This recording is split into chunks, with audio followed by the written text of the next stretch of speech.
All right, so now looking at this example, we have the function minus 2.3x to the third plus 5.4x squared minus pi. And you're probably looking at this thinking, how on earth am I supposed to do this? It doesn't look anything like the last couple examples. Well, it turns out you use the exact same method anyway.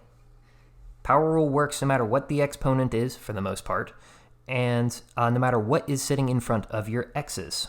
That is the coefficients on your x's. So how do we handle this? Well, we derive term by term using the power rule just as before. So you take your 3, you bring it down in front, and you multiply it by the minus 2.3. Okay? So what does that give you? That gives you minus 6.9. And then you have an x, then you subtract 1 from your exponent, leaving you with a 2 in the exponent. Right? So that was the first term. Same thing that we've been doing in the past several examples. Now let's see if we can handle the second term here, this guy.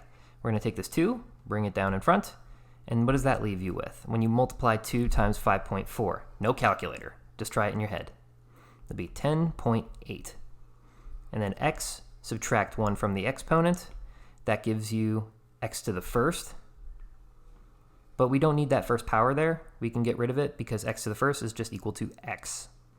Now the final thing here. How do we handle this pi? We know how to handle numbers like 1, 2, 3, 4, when we're subtracting just numbers. Those all go away when you derive them because they're just flat functions. So what happens with this pi here? Well, pi is just a number as well. It just happens to be a flat function of height negative pi. The slope is still 0. So technically speaking here, since pi is just a number, that derives away. We don't have to add anything or subtract anything here. So you could say, well, if anything, you can say plus 0 or minus 0.